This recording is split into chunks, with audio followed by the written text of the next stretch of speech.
the lights are in your eyes, we're real sorry about that.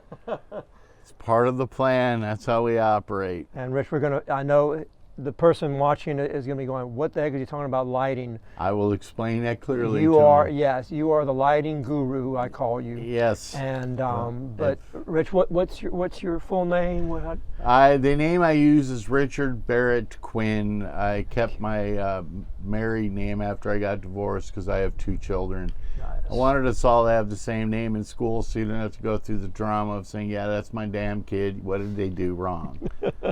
Or what did they do right? And it made it easier, so I just kept it that way. But thank you. I started so long ago that a lot of the people in the industry still know me as Rich Barrett.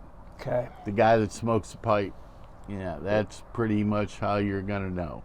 So Rich, when did all this start with your interest and time in theater? How did all this start? It all started, I was going to go to school and play basketball. Nice. And this was in '85. Okay. And one of the artists, and I'm going to keep the artists out so we don't have any copyright crap or anybody bitching because we're using their names. Yes. One of the artists, the lighting director's father died, and he was the only living relative, so he had to leave. Okay. Well, the band basically this was pre-laptops, pre-cell phones, holy 85, yeah. You're in deep shit when it happens. So they basically said, can anybody run this lighting console in this venue? And the gentleman that had the contract in the venue said, hey, can you do this? And I was like, yeah. And I compare it to the Matrix when they teach her, she gets the how to learn how to fly the Bell helicopter, like programmed in. Yeah. It was really a natural thing for me. I mean, I didn't know, don't get me wrong, I'm sure I was absolutely terrible. But I something about the ability to affect people with lights, and I realized, I said, oh yeah, this could be it. So I ended up having the bus meet me, taking all my stuff for school, throwing it in the room, loaded it up with all the Z Calvarici and everything else, Hawaiian, Maui and Sun shorts and shit I could have, loaded up on the bus, and I left, and I went out and did lighting for a while, and came home. And the difference between myself and I consider what I see these kids now, they're not multifaceted. Okay. I came home and I said, I want to learn electrical. I want to learn how to talk to riggers. I want to learn how to hang the PA. I went into the theaters and I asked questions of the old timers so I could understand the proper terminology. Wow. And I took it all in. So I didn't just become a lighting person. I learned all the facets. So when I went to a venue or an event, whether it was with Norman at the theater or Bulber in there, anything, I know what I'm looking at. I know the line sets. I learned on prompter, off prompter. I learned the right terminology. Yes. And it just went from there. Being that multifaceted, it allowed me to get involved in many, many other things, not just a lighting programmer. Definitely. And I was ahead of the technology. That was a Right. real serious problem, because I started buying my own lights in the early 90s, and I had a lighting company called Illuminations Unlimited. Okay. And everybody told me I was in a niche market. They said, you're an idiot. You're buying all this moving junk and nobody's going to use it. Now, fast forward 30 years later, they go, man, you were a visionary. Yes. And I said, yeah, I saw the fact that I don't have to get 90 scars, which my arms are scarred up from being burned on old ellipsoidals that have been on for 3 hours, or old PARs, or you know what I'm talking about. I'm talking about old theatrical technology that did not dissipate heat and just burned the hell out of everything. Exactly. So when I went into moving lights at Jandra, I had a lot of old school, and I call them old school guys that were very much ingrained in the old technology. They didn't think there was going to be a change there. Yes.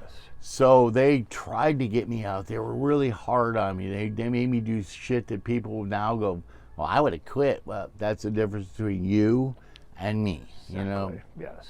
So I took that and took all that knowledge and just ran with it. And we did all moving lights for different genres, and I've never been focused on one. Like I said, I've done 5 presidents of the United States. Now, what do you mean when you say you've I've done their 5 lighting. So when you go to an event like when we had our presidents at Lake Charles, Yes. President Trump, Clinton was here and Trump was here. they yeah. picked up the phone and called me and said, hey, and there is a story behind that because I kept hanging up the phone on them.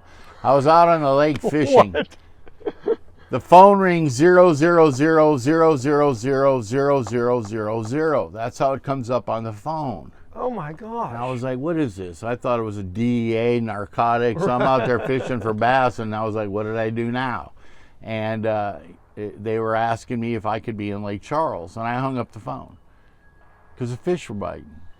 And true story, he called me back and he said, hey, we got disconnected. I said, no, he did. I hung the hell up on you. I didn't. The fish are biting. He's like, man, quit doing this. We need you in there, because they didn't have enough time to get the credentials, and I already had them. Wow, I could sit in the same room with the president. I just couldn't touch him. So my lapel pin I had was, all my background stuff was done, so it was easy. So when I did the Clintons, Obama, both Bushes, and of course President Trump, those credentials, they just go back in your files, they do a review, it's faster. They don't have to go through the whole process. Yes. So I've done some. Now you've done it here in Lake Charles, but other places too? Oh yeah, California, New Orleans, all over the place. I mean, wherever they would do a big rally and they needed us to come in, I've done them in airport hangars. I've done them all over the place. But yeah, as I progress, in theater, the theater itself is intriguing to me because it was so methodical. In essence, what I mean by that is, with moving lights, you have a sense of movement, you have a sense of freedom. In theater, if you don't hit your mark, your ass is in the dark. Yeah. Now, because of the advent of moving lights, we have the ability to scoot. I'm using my hand to scoot over. Yes. And the one thing you got to tell all your actors and actresses is hit your mark. Yes. Otherwise, your ass is in the dark, and I'm usually really rude about it, so they go, what an asshole, but they remember, if they're not in that spot, you're dark. Yes. That's it. Yes. But the differences were so expansive, but yet similar, but like I said, with the advent of the moving light addition to production in theater, it changed a lot of things. It gave designers like yourself, producers to get really creative. It would allow Brooke, who's hiding in the corner over here, yeah, I did, I ratted you out, to say, hey, can we change the color of this? Or can we get the lights out of people's eyes so that we don't have anybody complaining that they're getting blinded, And I've had to explain to people, and I actually did this, no name said, no event said. All I know is a person called me, and I was out here on the lake and I wasn't feeling good. I was still able to fish. Yes. And she called me and she said, hey, I really need your help. She was rolled down, getting a lot of pressure because the prior lighting director kept getting the lights in people's eyes. Mm-hmm. I'm like, you can fix that. Well, it happened again, and it was very traumatic for McNeese. And I don't want to elaborate because I don't know the full details. All I know is she said, I need your help. Your name was brought up. And the lady, I didn't realize who she was. And again, I still don't. If she walked up to me, I wouldn't know. Her and I just hit it off, talking trash to each other, laughing. She has one of those sense of humors. She got the joke. She understood what we were doing, kind of got it. And she wanted my ass there. Yeah. Well, I get there and I'm thinking, cool, one event. No. My friend Brooke says, there's 7 more events. Now, I'll tell the world I have terminal ALS. I have Lou Gehrig's disease. I don't know how much more time I have. And I said, all right, Brooke, I'm going to do this. And my daughter had to drive me back and forth to Lake Charles, because at that point I was already done with the physicality of it. I was starting to lose. I had lost my legs, correct? Yeah. And how was my upper body? And I have to ask you, I was still moving all right? Yeah. I still can move and program. So it wasn't, you sit down when you program anyway, so that part of it wasn't out of the norm. So that night I called the lead tech. I said, Roy, we got to rebuild Brooke a whole new lighting rig. We built the whole new lighting rig, changed every light on the rig, brought in, loaded it in that morning. I sat down in the chair and I programmed for her to get through the event. I don't remember the event, but it was a home run except for one person. One person said they got lights in their eyes. And I finally had to explain to people, when you move a light, there could be times when that light's in your eyes. You can't escape movement. It's the sun moves from one place to the other.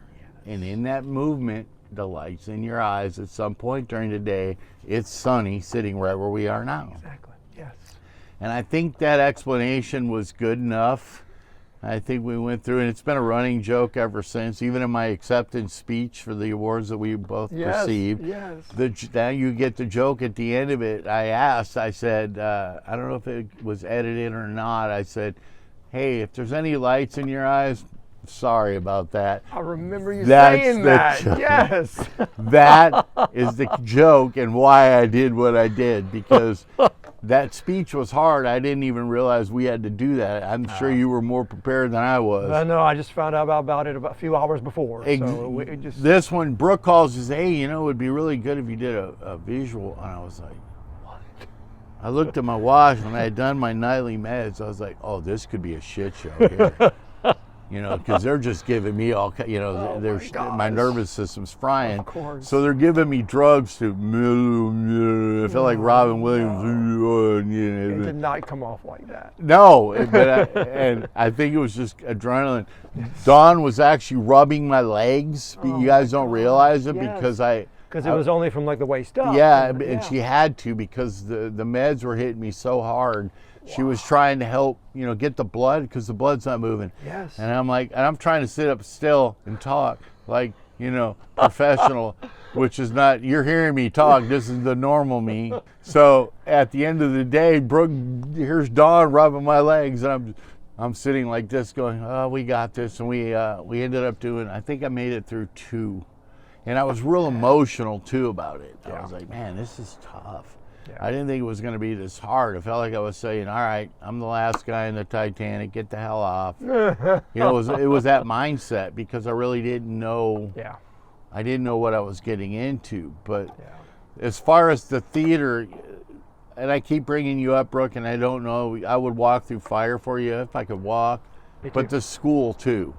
Yeah. Because I believe the school is trying to, on a shoestring budget, trying to present these projects that you're trying to make them so that not only are they entertaining to the audience, but you're trying to get your students to get off their butts and go in and go, I really want to see this show. Yes. And then they get curious. They go, well, how did that do? And how did this do? Yes. When I did an event, and I know I'm talking a lot, but I thought that's what we're here for. There was a band, a local band out of Clear Lake called The Hunger, and that's a family. So one of the guys in the band had a relative that was going to San Jacinto doing theater. Yeah. And they went to their professor and said, hey, we want to bring The Hunger in. And the professor was like, who the hell is that? They look it up. They're getting scared. People are diving off the stage. We're going crazy in the woodlands. We've done, we were on the road with Kiss and everybody else. So it was a big act, especially at that time. They still had hits on the charts. Wow. And this professor was open-minded enough to know, you know what? Yeah. And what we did was we brought in a couple of professional hands that knew the gear. And the rest of it was up to the kids. Wow. If the kids didn't show up, the band wasn't going to play. Right. And it was just that cut and dry. Yeah. We're not going to give you a grade. We're going to give you an education. You come out here, we're going to teach you. We're going to be patient enough to teach you how this cable makes this light do this. And if you want to learn it, come on. And I said, if you're good enough at it, I'll give you a job. Wow. I even put that on the table. Well, they showed up pretty good. With the load-in was very hectic. We had a bunch of completely discombobulated humans running around, pre-Starbucks, wondering what the hell we're doing here. Yeah. But they did their job. We did the concert. a lot of them didn't come for the loadout, which again I explained to them that's part of it. Yes. It's not all about just seeing the show when you're done and your adrenaline wears off. You still have to push through and do the show. Yes. But it was a very powerful tool because those kids talked about it. I mean, a lot of them fell in love with the music, but the fact that they got to hang out with Thomas and Jeff, the singer, the brothers, the main guys, and sit there and bullshit with them and, drink sodas and drink water. They were very grounded, and it really helped the students understand that, hey, not everybody's a rock star. You might be sitting next to somebody that you don't know who the hell it is. And it's happening to me before, like I said, with the lady at Bulwer. I had no idea who the hell she was. But the way we communicate, the way we act, the way people perceive us, the way that we present ourselves is so vitally important, and they don't realize it. They just don't get it, and with me, I've ran into some really heavy hitters. I was doing Smokey Robinson. Wow. And the girl, and her name I knew I should have said her name first. She's got a really cool name. She's been his lighting designer for a while. Okay. She recently stopped. She's doing off-Broadway, all off-Broadway now. Wow, all right. But when I met her, she sent all the Smokey stuff. Nice. And I called her, what she was looking for, and I knew how to read it, and I knew how to talk to her. She goes, all right, smart ass, because right away, where'd you go to college for theater? I said, fuck that. I said, I don't want to go in debt for all that. I said, this is called Street of Holy Shit. I better learn it. And Monique, her name was Monique. She laughed her ass off so hard. She said, I cannot wait to meet you. Because you are the first person on this tour that knew what the hell I was writing on my plot, because she was writing it in theater terms. Yes. And it threw off all these LDs or people that are designers. They had no idea. Yes. They didn't know how she wanted her fixtures laid out. They didn't understand the way the electrics, the way they're lined up. She had me go through and find the weights of all the electrics before they got there, blah, blah, blah. Everything that normally would know how to do. Yes. And her and I became friends, and we were still friends. But that's excellent. I can't say that theater specifically would be, I guess you could call it a genre of lighting, but I think lighting as a whole, if you pay attention to what you're doing, for example, if you have a Tejano band, a Spanish band playing, and you're running opera looks or theater looks, lighting can make and break any band. I don't care who it is. Yeah. There's a few guys, Elton John, Bruce Springsteen. There's a few other people that are very recognizable. Sting. Yes. You could put them in a closet and let them sing. You would know it's them. Yes. And it wouldn't matter what they look like, because the people, there's no relevance, Right. But the other 80% are clueless. Yeah. And when they're out there, the lights provide them a warm blanket. There's a lot of bands that I've worked for that they won't play unless there are lights. Fact, they just don't want any part of it. It's like I said, it's a warm blanket. I've done something that I'd like the theater students to take from this if they ever hear it. Yeah. In all my years, excuse me, my nose is starting to run. You get what's called a set list. In theater, it's a script. I would take that set list and they'd hand it to me, and I'd look at it real quick.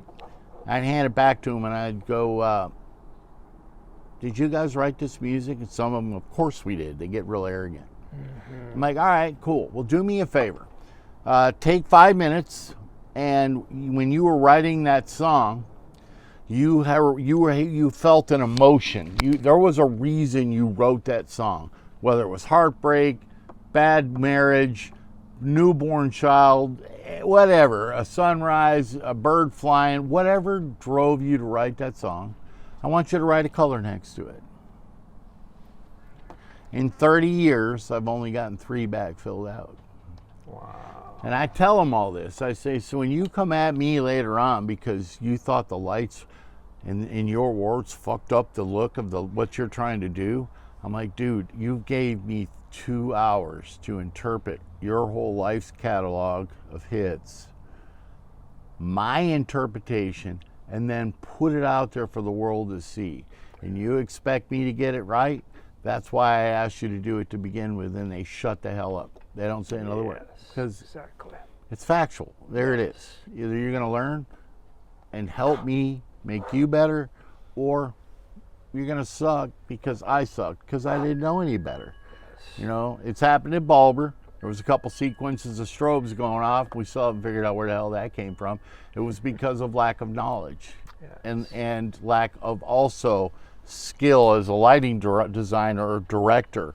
You know, there's a lot of guys that can sit at a lighting board and program. Yes. But they have no meter, no tempo, no field, no nothing to run the physical show. Yeah. And that's why you actually truly now have board ops on tour, and you have programmers that sit in their house, and that's what they do. They program. Yes. You know, and I wanted to cross all those barriers. I wanted to be able to do everything. But as the onset of ALS came into technology, I've been fighting ALS. Confirmed diagnosis was probably 3 or 4 years ago. I had symptoms as far back as 7 years ago. I had broken my leg. And when I was going through recovery, my surgeon noticed that my gait, which is when you walk, was wrong. And I was starting to drag my left leg, and I had broke my right leg. And he was like, So he said, I'm going to see you again, because I was going through the rehab process. I go in, and 6 weeks later, and it's gotten worse. You know, they put you on a knee scooter that Brooke's familiar with, and it's like a little skateboard with wheels, and you kneel on it, and you push yourself with your other leg. Well, I couldn't even push myself with my good leg. Well, I thought it was my good leg. So I went to a neurologist. They wasted 2 years of my life there. And the lady that was in charge of the first group of neurologists had sympathy for me and found me a specialist of a specialist, which I didn't even know existed. Right. I didn't know there was, you know, neurologists are brain people, nerve people. I thought they were the specialists. Right. Oh, no. You got to open the back door and go in, knock on the door 3 times, and go back and see the real guy. I went in there and sat down. It took him 5 minutes. He said, "You have ALS." Wow. And I looked at him and I said, "Well, can you tell me how you came to this conclusion?" And he broke out this test they did. And he was infuriated. He said, "If you don't mind, I would like to excuse myself for a second, because I'm so angry that I don't want to project that anger onto you." I was like, wow, dude, all right. So he came back in and he said, he showed me this test. He said, all these empty columns should have been filled. You paid a lot of money for this test, and somebody like me, I can read all these columns. To a normal moron, and I said, you're talking about your peers. He said, morons didn't pay attention to this. They didn't have the columns filled. Right. So we would have had an earlier diagnosis, which would have gotten you into physical therapy earlier. And at that time, there are 2 different drugs they use. They came out in the 90s. The research is so pathetically poor. The Ice Bucket Challenge, by the way, all of that money goes for ALS research, medical advancements. It helps with wheelchairs or any apparatus you need, because as this disease progresses, you lose the ability. Like right now, I'm paralyzed in my legs. And anyway, so as this disease progressed, I kept working, and I kept fighting. And the guys at Deep South Productions, Roy Johnson, really became my legs. He would pick me up and put me in the car. I'm not gonna lie to you, I actually drove with one leg for a while. I've kind of got to look down, because I had no business doing that. But I went to work every day, which from here is about 106 miles each way. And I stayed dedicated to it until it became just crushing me. It's like your mind is as sharp as a razor blade, but your body's being put in a trash compactor and just being compressed and crushed. So you get to that point where you can no longer get up. It's hard to feed myself. Like I said, my hands, I don't have heat or cold sensation. They cover me up for the sake of being covered up, because I'll be purple and wouldn't know it. So this disease is unforgiving and it's relentless. And the most horrifying thing that I found out, that the day I stop breathing, I will still twitch. And it's hard to say that, because at that moment I decided I want to be cremated in 24 hours after I pass. And everybody looked at me and said, why? I said, because I want to burn that son of a bitch for getting me ALS. So here I am telling you kids and telling you people that this disease is real. If you don't feel good, you don't feel good. I get it. Don't make excuses in life. Fight through and do your best, because I did. When I go, no one can say I didn't fight it. And that's a large part of where I am now. I'm at home. I'm pretty much in bed most of the day. I still get up a couple hours a day and get in a wheelchair to do this interview. I made sure I was up, active, communicating, engaged, even though I don't feel good at all. And here I am. So there you are. So my life expectancy, in all honest reality, this is, this would be my curtain call, because I'm at it. I'm losing everything as far as your motor skill, my stomach, your abdomen to breathe. That muscle fails. Okay. You suffocate. Your heart's a muscle. It doesn't know when to beat. Yeah. You get irregular heart rate, heartbeats.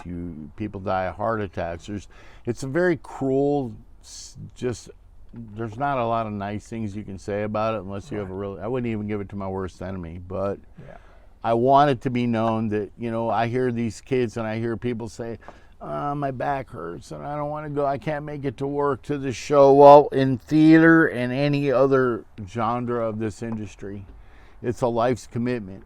And if you're going to look at me and I'm in a wheelchair having somebody throw Twinkies or donuts at me to eat so I don't have to walk, and again, I say that with great respect and great love, but I'm there, I lose all respect for people like that. And that's what we're in now. And I think a lot of college programs and theater programs are going to have to devise other ways to get these kids to come participate. And the idea of bringing these bands in, I like what Banners does, but for some reason the kids are just, we're having an event, but I got a really cool video game on my phone. Yes. And I think I'd rather do that. And that breaks my heart, because she's put her life into it. You put your life into it. Indirectly, I put my life into it, one way or another. I would really like to see a way to be able to help the colleges and help McNeese and help your theater get more kids in there that care. They're not just there for a grade. I mean, obviously my illness, could you imagine me in front of a class? I might have a very crowded class, or I'd have two kids who were like, fuck yeah, that's cool. Yeah, I said it. I mean, either way, everyone's different. Everybody plays by the beat of their own drummer. But I think that the biggest downfall that I see is there's not enough interpretation of theater. What is theater? You tell somebody you're in theater, they think, oh, okay, what are you up there doing? Doing a Greek play, or what is theater? Well, I could reenact Bad Boys, the movie, or there's so many different things that theater is capable of doing. They can do music, they can do plays, they can do bingo. What the hell? I'd have some kind of crazy ass bingo night. Off the wall shit to get people through the door. This is for our theater. We're doing it. We're doing this. It's tickets to the next event. We're doing a bingo event. Have wine and drinks. Get the drunks in there. Get the checkbooks going. I hate to say it that way. Get the drinkers in there and have them bring their checkbooks so that people understand. But I don't want the normal run-of-the-mill people. I want the people that are sitting on the plants. I want somebody that maybe deep down inside might go to something because they have a child that has interest in theater. They might not, but why, like you said, to talking to my future my future family, why would I stymie them because I don't like something? You know, I'm allergic to all seafood. Does that mean you shouldn't eat it 5 generations from now? Right. No, that means you should eat the hell out of it because I couldn't do what I couldn't do or do what I did. It's completely up to you. Rich, I had a very good friend, a very wise person, once tell me that theater explores what it means to be human. Correct. And that is for everyone across the board. If there's not theater for you right now, that's correct. Then make it. Make it about your story. That's make right. it about what you... And see how you just acted? There's one thing that I would add. The emotion of life. I stressed it the same way you did. Thank you for that. I feel... I now want emotional feelings in my life. Oh, my car broke down and now I'm on fire and they told me I needed to roll on the ground. What the fuck did you just say? My car's on fire. I had to roll on the ground. I'm all beat to shit. I cut my head open. I got the fire out. The car's totaled. Then I'm happy. Okay, yes, there's two different... That's believable. That's living truthfully. There it is. That is... That's my point. Again, and it comes down to them little things right there because you have no emotion in a text message. So, you know, to me, the value of theater, it has so many different it has so many different impacts on people. It makes these kids communicate. Yes. Like we have a 13-year-old. She's in theater. She's a know-it-all. She'll tell you she knows it all.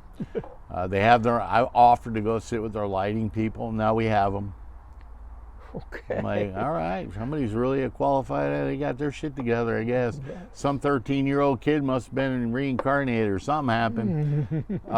They know it all, but the thing that I really appreciate about it is it forces them to learn their lines, and then look at you and tell you those lines.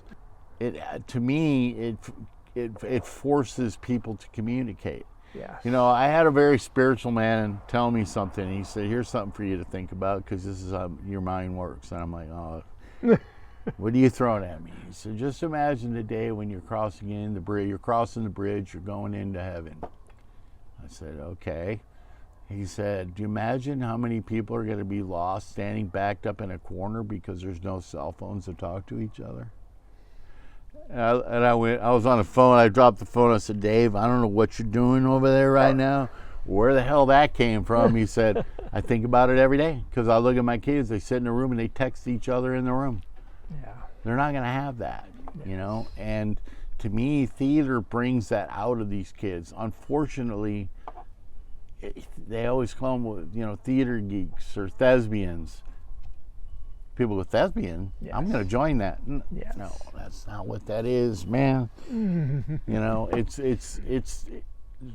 to me, I think there needs to be other ways and other avenues to help do it. You know, I know they're building an amphitheater in Lake Charles. Lake Charles, yeah. I think that could help you guys immensely.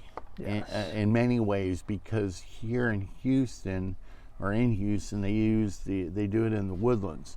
The schools will come in and do symphonies, and you know they'll play under the stars, you know, and it gets people to interact with each other that would normally not. Yes. You know, this parent would never know that parent, or this parent, or concerts. You know, what Banners is doing is absolutely right.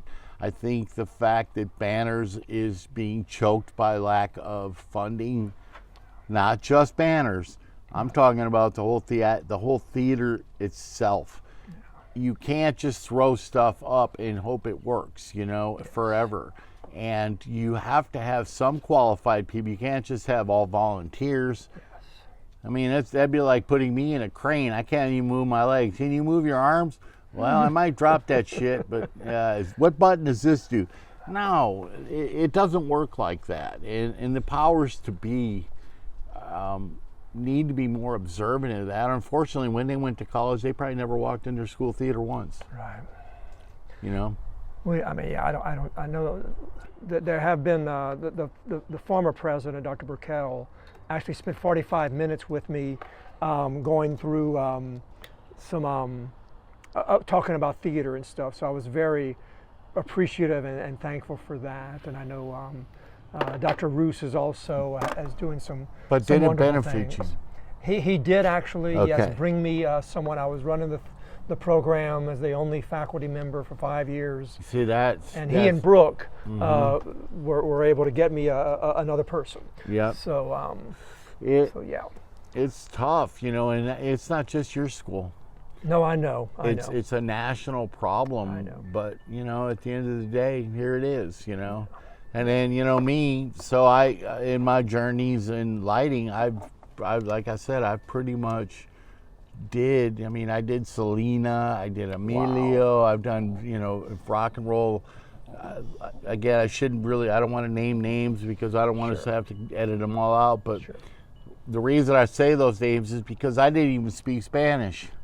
My goodness. So when I first started, you know, as the lighting boards have changed now, everything you can type in the color and show the color. I went out and I bought every color Sharpie that Sharpie made. Yes. And I used to put tape on all my faders and I would put the color on there. Okay. And that habit started then because I couldn't communicate with them. Even when I would talk to them, are you kidding me? You want me to learn Spanish so I can tell you that I need an aqua for that? No. So I just wrote it on the little fader, and it allowed us to communicate without saying a word. Yes. People laughed at me when I came back because they were like, "Why do you put all those colors on the board?" I said, "Because I had people that didn't understand English. Communicate. Yeah. And I have to figure out a way to tell them that on that fader, if they bring it up, their band's in yellow." Okay. Yes. Or and I would do a split color, so I'd do like yellow and magenta, like a little triangle of each. So they knew that they could do it without flashing through everything trying to get it. It doesn't look good when you're in front of 200,000 people. Right. You know, you got to figure it out, and that's what made me better. It made me a better LD. It just, you have to learn to think outside the box. Yes. Well, I only have Santa Claus in that boat over there. But if I put a little color on that fish, he looks like a really nice bass. Yes. And if I light him a certain way, then I can change the way it looks like he's waving at me because there's a little flutter in the light. That's right. The little things like that Yes. are what we're missing now in theater. I'm not saying it's like that across the board or anything like that, but Yeah. it's becoming a serious problem. I mean, show costs are going up because labor's going up.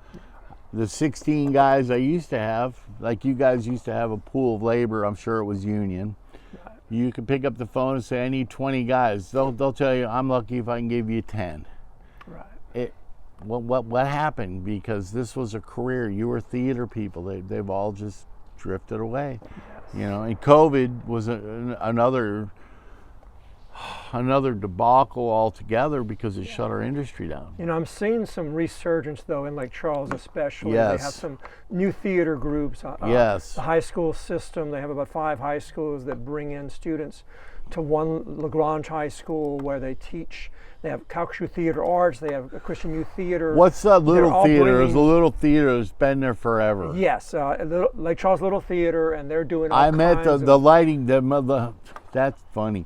Who's that? I don't remember his name. He was in charge of the lighting, Yes. and he came up to me and we started talking. And, you know, he's an older guy, and he realized he said, "Well, how long have you been involved in?" Because he didn't know what language to talk to me about. It was great. Right. And he said, we started talking, and I could talk to him, and he was so overly excited about it. He's like, "I got 6 of these lights and 6 of these lights, and what would you do with this, and what would you do with that?" I said, "First thing we're going to do is we're going to go back to our shop. We're going to get a hold of Marvin Simon that owns Deep South. I know Marvin. We're going to load up on some more LED powers that we no longer use, and we're going to donate them to your theater." He looked at me and he thought Santa Claus got out of the boat right there.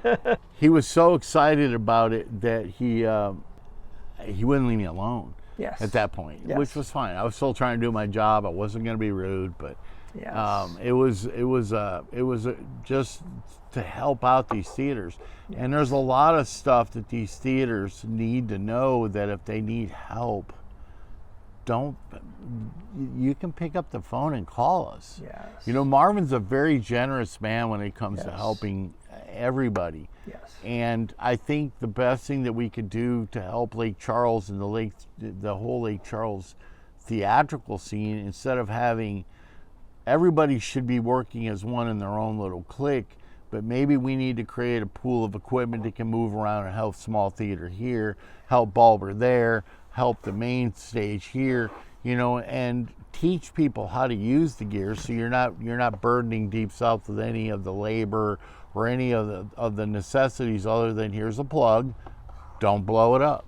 Yes. You know, there are ways to help Yes. the city of Lake Charles, you know, and there are ways of helping all the facets of theater to increase, you know, people going to see the events, because there's still a lot of people out there very interested in theater. Yes. But they want to see something with it. They want to see the time put in, whether it's you could have the greatest backdrops in the world, and as sad as it sounds, if I light a bad light, a yellow, you know, wrong colors CTO on it, all that hard work goes in the toilet. Yes. You know, and it's little things like that that I think that would really make a massive difference as an overall whole, you know. Yes. You know, even at McNeese, if they were, and this is just me, if I had the opportunity, I would go in.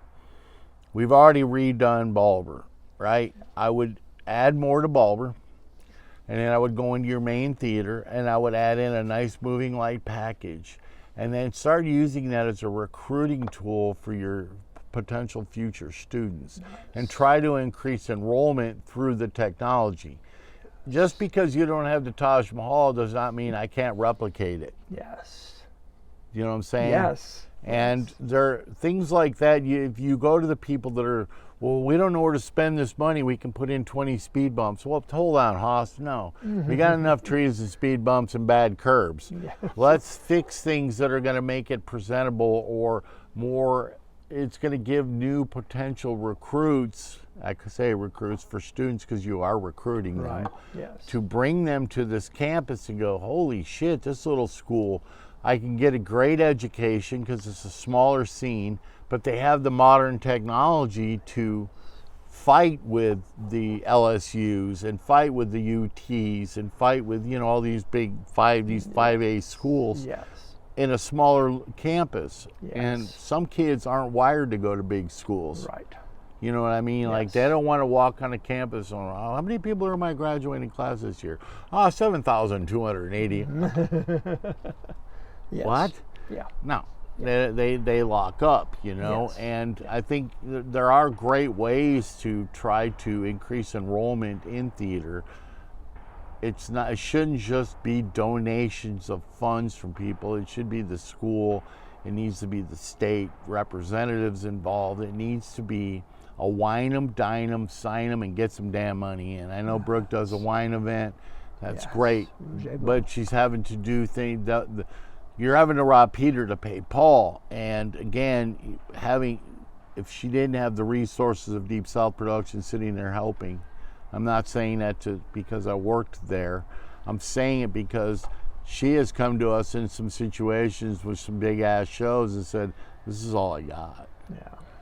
And we will call them and beat them up, meaning beat them up the rider, take their Christmas list, chop it down, but we'll still bring the gear that makes the show go. So they go away with a good taste in their mouth, and hopefully it helps down the road. Come back, yes. You want them to come back, but you want them to speak highly of not only her as an individual, but the whole program and the facility itself. Very much. And that's important to me because the building, the architecture is beautiful. Yes. You know, it's there. Yes. It's got that old, you know, I call it blue blood look to it. You know, like you look at go to the East Coast, you're like, what the hell were they thinking when they built this library? You know what I mean? You go in there, I'll see you in a month. If you don't find me, look for the little campfire because I'm lost. You know, one of them kind of things, you know. But at the end of the day, you walk in the theater and it's just another theater. Yes. Well, how's that happening? Why do they have 2,000 kids, again, it's just a random number trying to get into the theater department. Well, it's your educators and it's the technology that's there that's going to bring them to the table. Rich, I love your devotion and your support of all things theater. That's going to be a huge thing, I hope, whenever this is yes, and completely it's you guys all deserve props for what you've been dealing with. Yeah. You guys have been cooking a 5-star meal and serving it on styrofoam plates. Fact, you're serving it on plates that you don't have the cutlery to even serve it. Why? Well, because it's not in the budget. Make it in the budget. Yeah. Make it become more important. Yeah. Make it a recruiting tool. Why do I have a football stadium? I know you guys just put a new scoreboard in the basketball gym. Yeah. Why? Well, I'll tell you why. Because it gets those potential athletes to want to come play ball at McNeese. You have to use that. If I was to present it, I would present it along the same exact lines. Yes. I need a new scoreboard in my theater to draw in more students so I can get some new blood in here, yes. Yes. You never know when you'll have the next Robert De Niro or somebody else walk through your door. But at the end of the day, it's how do you utilize the assets that are given to you, meaning staff, transportation, everything is a thing. Your hospitality is so important. I know Bulber always gets high marks from bands. I still talk to some of them through Messenger, and they still speak quite highly of how well they were taken care of. And great, yeah. It's funny because you're like underneath the stage in a bunker, and it's funny. It is funny. It's like, well, and I always joke back, at least you're safe during a storm. Yes. As long as there's no water, you're all right. And yeah, all right, smart ass, But, Lake Charles, to me, is such a blue-collar town, too. I think you're in a really tough battle for people. I don't want to say cultured because that's an insult, but when 60% of your population would drink Busch Light beer over a $10,000 glass of wine, it's going to be hard to tell them to come to an event that they have absolutely no clue. Who's playing? Billy Bob and the Bobs? No, it's a play. And again, none of what I'm saying is being disrespectful. It's reality. Yeah. Beaumont's blue collar. Port Arthur's blue collar. Lafayette, no. Baton Rouge has got a lot of old money sitting there because of LSU. Yeah. All those areas. Then you get into New Orleans and it's a complete free-for-all. Yes. So, you guys are in a kind of that middle area of blue collar. Oh, there's a plant. Oh, look at that flame. You're kind of stuck because of where you are in location. So you guys have to think outside the box, and I would compare it to me thinking of a lighting design, that I would have to think of something outside the box that's a hook that once I get you in, I got you. Yeah. Then they go to your friend and go, man, you got to come see this. Well, I've never been to a play in my life. I know. Got to see this. You got to come see this. You got to see what these people are doing. And that's what it's lacking. It's just not there. Yeah. And again, in my experience from all over the country, there are hotbeds of theater. Yes. And then there are spots where you're devoid of it altogether. Yeah. Altogether. I mean, you're like, is there a theater class in this school? What? There's a football team. Is there a theater here? No. No. Sad. It's what it is. But and again, in all my years of experience, some of the nicest people I've ever worked with were in theater, but some of the harshest, most, I would say, they're hyper focused and they have no flexibility in their creativity because everything has got to be by the script. Yes. And maybe that's given me a sense of balance, because there are times when I'm on shows, I'm like, all right, well, you guys, we're losing control of what we're doing here. Yeah. You got to reel them in. You got to bring them into a reality of what you're trying to do as a group. And I always try to tell them all, we are a team. If you fail me, we're all wearing the same black shirt, Yeah. if your 'Cause shirt everybody is backstage wears black. right, Yes. I said, and if you show up wearing a yellow shirt, you have just can screwed work. up everything that we, Exactly. and that is one of the most simple examples that I can give to people. You know, it's just, it's not that hard. Yeah. You know, it's Rick, not that hard. I wanted to add, you've been talking about all these things that you've been experiencing. Is there one experience that you've had in theater that is the most memorable or significant for you? Believe it or not, like I had mentioned earlier, the two things that hit me that still stick to me was, again, doing the symphony. Yes. And Norman and doing the Allison, their version At the of Lake Allison. Charles Event Center. Yeah, no, it was Civic in the, Center. it was in the big Rosa stage. Hart Theater. It was in the theater. Yeah. And you know, Norman said, "You're programming it." And his mom said, she was a stage manager. She was the one looking at the script. You know, the ironclad. She said, "I'll never forget." She closed that book and said, "Norman told me you're doing it. You're doing it."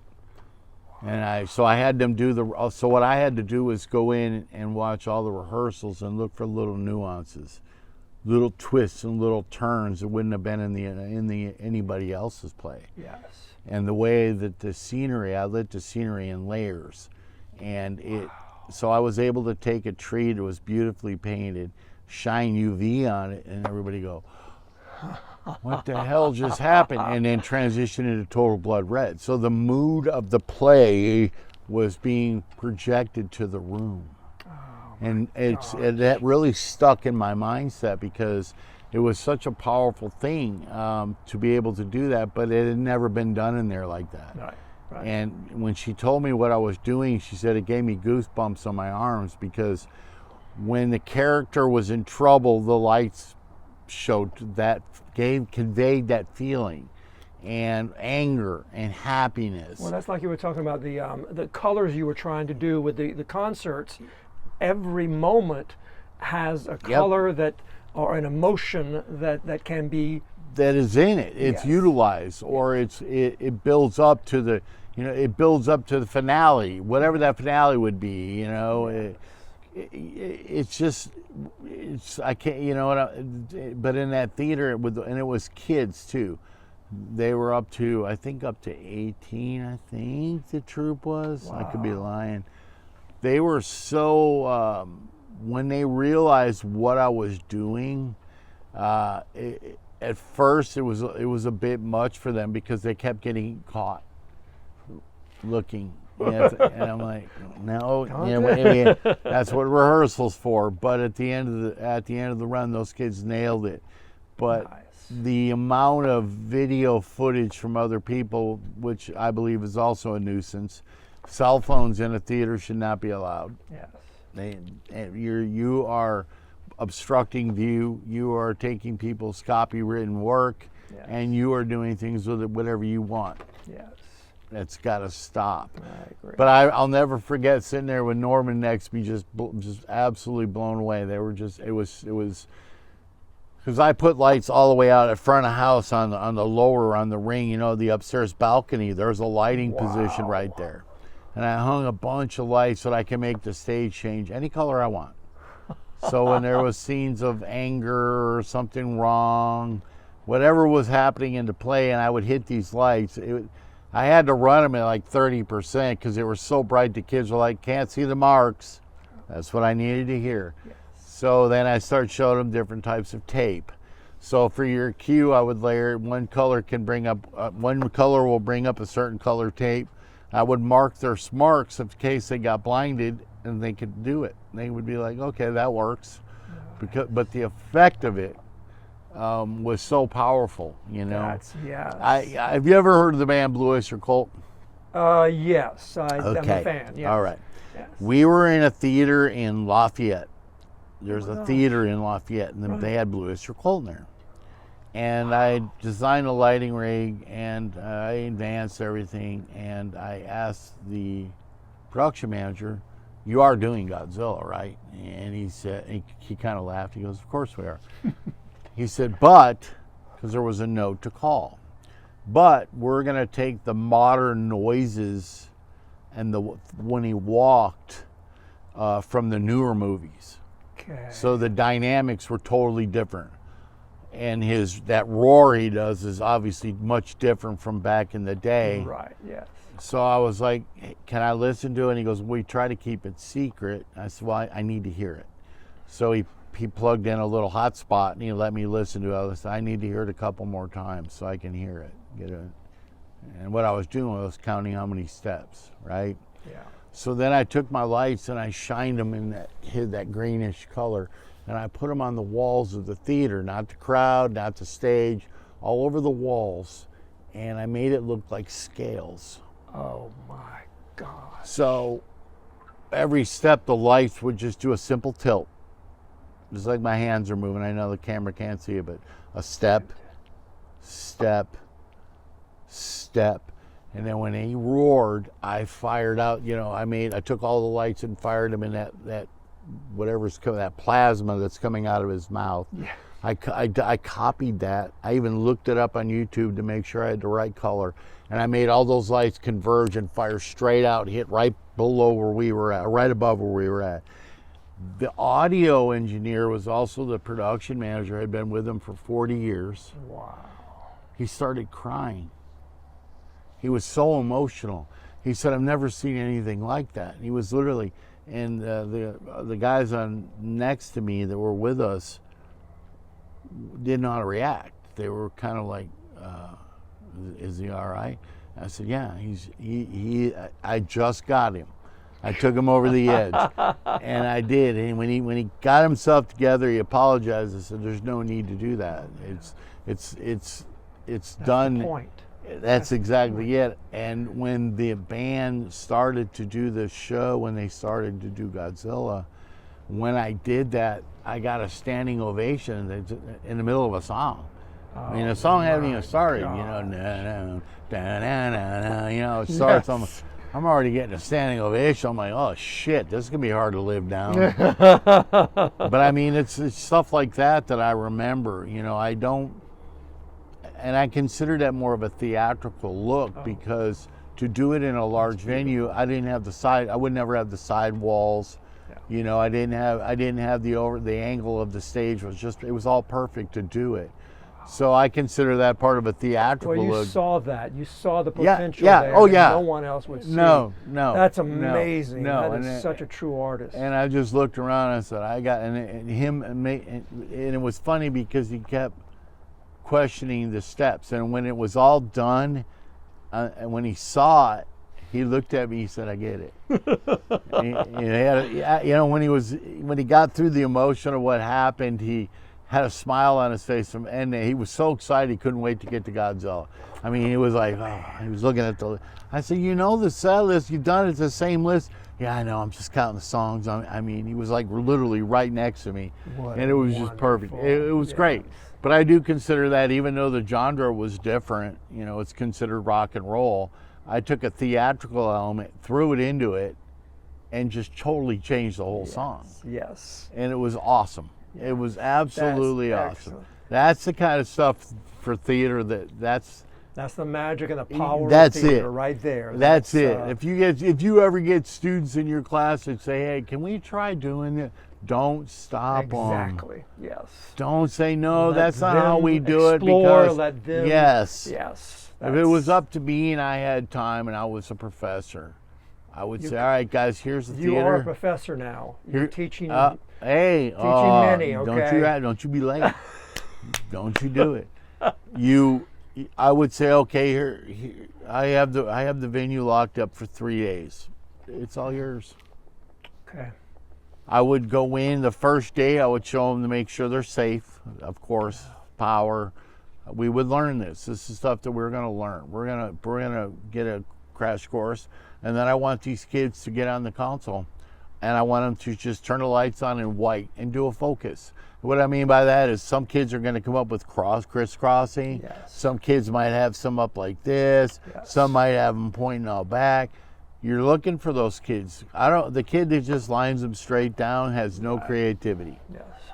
Sorry, you're not really cut out for what I need you to do. I'm trying to help. I want to see where your mindset is. So you need 3 days. And in three, that. yep, I'm going to give you 3 days. I'll come back in 3 days, and I'm going to, if you want to add color, add color. Nice. Well, how do you add color? Here's a gel file. Well, how do we do this? I'm going to show you. It forces them all to go through it. And I know 3 days isn't a lot of time. I don't know the class size. If it's 12. 3 intense days, I think that's a good time. Yeah, you should be Good able amount to of give time. me something. Yes. It could be simple. If it's a 2-color look, but it's a crisscross 2-color look, Yes. okay, your brain's working. Now you're Yes. doing what I want you to do. I don't want you to point them all straight down and say, well, that's where the performers are. No, because sometimes shadows on a performer's face are key. Yes. They're elemental to the look. Yes. Such a great lesson, Rich. As you were talking, would you be able to share what's the lesson that your life in theater has taught that you would like to share with everybody? I would tell anybody thinking about theater, number one, listen to what they're telling you, your professors or your student aides. But that is not the cardinal rule. Learn to think outside the box. And I don't mean just start a campfire in the middle of the stage and think it's funny. No. I'm talking about use your brains and think differently. I'm going to show this product right here. Somebody designed this. Why don't you make me a different version? It can still look similar, but it's your version. Always believe in yourself and always do the best of your ability. Promptness is important. Think outside the box. If you have an idea, draw it. Write it on a piece of paper. If you go to the Waffle House, yeah, I said it. Waffle House over by our shop. Well, I don't know what road that is right there. There's a Waffle House right there. Well, there's a Waffle House and there's a coloring book in there. One night we were sitting there after a show. We were all tired. We were eating. And I had this really crazy idea. And I asked the waitress for some paper. And she said, I don't have any paper. And she said, I got a coloring book. I said, cool. So she gave me the coloring book. And I'm telling you students this because you never know when an idea is going to hit. Don't throw it away. And I took the coloring book, went to the back and got a crayon and drew a lighting plot. Came back 2 days later with the full lighting crew because we were eating there again. And I asked the waitress if I could have the coloring book. She wasn't the same one, so she had no idea what the hell I was talking about. So she brings me the coloring book, and I open up the back of the coloring book, and I look at it, and that show became a Mardi Gras ball on the back of a coloring book. So where I'm going with this, the spontaneity sometimes is beautiful. You can overthink your creativity, and it will destroy you. That's why Eminem carries a book around, because he has so many ideas. He just keeps writing. He doesn't use it, but he makes more room on his brain's hard drive to come up with something else. And if I can tell you students that, then go back to your instructor, your teacher, your professor and say, hey, what do you think about this? They might have a negative response to it because they're not accustomed to it. Do not ever let that stop you. Exactly. And ever hinder your desire to design, because that's what it's all about. You might end up on off-Broadway or on Broadway designing on a napkin or a coloring book lighting plot and be one of the most successful designers, but your teacher or your professor told you they didn't like the way it looked. It wasn't symmetrical, or the color palettes were wrong, or the position of the fixtures was wrong. That's irrelevant, man. Go for it. Go for it and never stop and never give up. Nice. Rich, one more. I met your son earlier. What would you like to say to his great-great-grandkids about your life in theater, just your life in general? What would you like to share with them? Well, son, as you well know, this life's been one hell of a ride. I've pretty much done it all. I pretty much tried it all. I somehow survived, and a disease that's probably curable now is going to take me out. So all I can tell you in life is don't give up on your dreams. If you don't want to do it, you don't have to do it. There are other things in life you can do. And I can tell you this, I have made many mistakes in my life that I've had to atone for, whether it's a redesign, something I might have said to someone, my actions inadvertently hurt someone. There's always time that you can go back and try to fix things next time around. No one's perfect. And I can give you this advice, is just don't ever give up. And love is the way of life. That's what I got for you. Rich, deeply appreciate you sharing all of this wisdom and insight. I've heard about the dash. Basically, on a sheet of paper, you have your name and the dash. What's going to be on that page that helps everyone understand your identity based on your experiences, your interests, and your accomplishments? Fulfilled From everything that you've done. I think I am complacent. I'm happy. I was fighting a lot of demons as this disease was killing everything off. It's a natural human response to keep fighting. But there's a point where you exhaust yourself fighting when you just have to ask for help. And we as men, we have two problems. One, we don't admit when we're hurt. Two, we don't ask for directions. Right? So here I am having a problem. I can't get to the bathroom. What do? I have to ask someone to get to a bathroom. Then I have to have someone help me in the bathroom so I don't fall and hit the floor and do something stupid. It's progressive. It takes away your freedoms as a human. So if there was a dash there, I answered it. That's how I feel about it. I feel like it's just, I've done everything I think I can do. My problem, though, is I'm always looking around the next corner, because there's always some cool shit. What the hell can I get into now? And I've got too many kids. I got too many kids in their room right now looking at their TV and their monitor, and that's their world. Well, what's coming at me next? Dude, do you realize that the whole backyard's on fire? No. They don't care. And they just, they don't even go outside. Don't even see it, don't feel it. But life is too short, and do not take life for granted. And we all do. You know, when I open my eyes in the morning, I'm like, oh shit, I made it another day, all right. And it's actually sounds crazy, but it's the truth. You know, because I could stop breathing in the middle of the night, that's the end of it. Yeah. And I don't get woke up. I'm not there. So please, don't just think that putting on that 78-pound backpack, going to class and being pissed off because you got to get you don't have to get a degree. You know, you can get a theater, you can go into the theater, you can take that as a basis and a springboard and go do anything you want in life. Pick up a camera and go travel the world and take pictures. That's theater. It's part of it. It's part of what's going on. It's your interpretation of what the world's all about. Go do it. You kids are also narrow-minded about what's happening in your world. And if I pass it on to my future generations, I hope all of you idiots do some of the craziest stuff out there. And I want somebody to write in the paper and go, damn, your great-great-grandfather started some what the hell did he do? And they go look at these archives and they look back and they go, wow, I didn't know he did that. No, I didn't know that. I mean, we didn't even go into any of the details of the artists and the dumb shit I've seen with my own eyes. We don't even want to go there. We'd be here for name names. Yeah, we don't want to name names. We've done a lot of things that people go, really? You know, I get the hardest questions. Who are the hardest people to work for? I won't say. Who are the easiest people? I won't say, you know. Rich, I appreciate you so much sharing this. I am honored. I want to say this. I'm honored that you first of all, you gave me the opportunity to convey my thoughts unfiltered.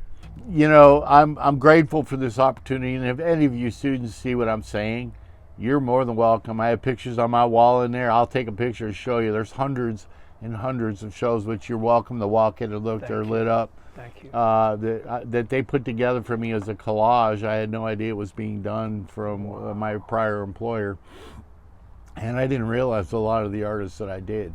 So if you think for 1 second that theater is just standing on stage reciting something, better get your head out of your butt, because there's a hell of a lot more out there than you realize. Amen.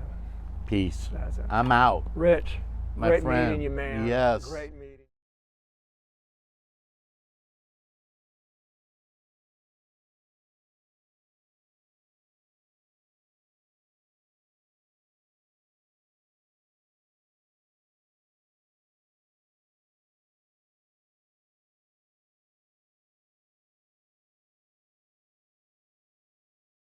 Let him ask you the question. I don't know.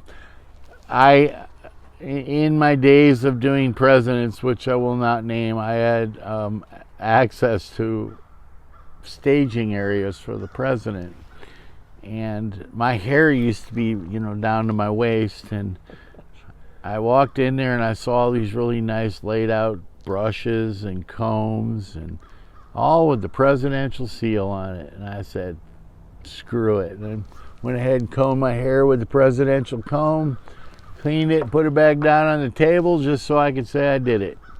But there is one last thing I will add. Yeah. I got to tell this story. Speaking of the presidents, I'm doing President Clinton, and we're in Los Angeles, and we're out there for 6 weeks. And they lock you down, Secret Service. Once they get you in a space, they put you in vans, they take you to a secure hotel. So you can't interact. They keep everything locked down.